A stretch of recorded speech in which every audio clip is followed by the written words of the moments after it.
આ land sliding ને લીધે આખો રોડ ઉપસી આવ્યો છે અહીંયા.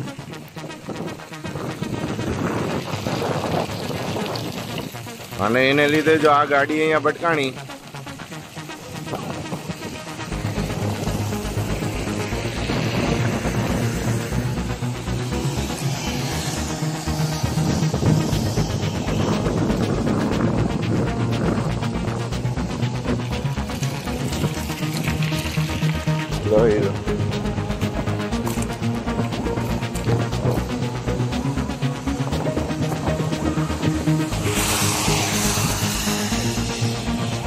આવી રીતે આખો રોડ ઉપસી આવ્યો.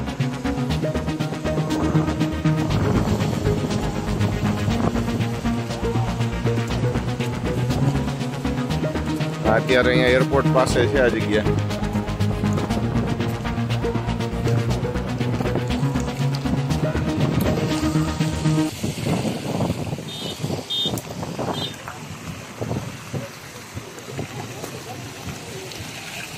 જોઈ લો, એરપોર્ટથી 1-1.5 કિલોમીટર આગળ છે રાજકોટ એરપોર્ટથી.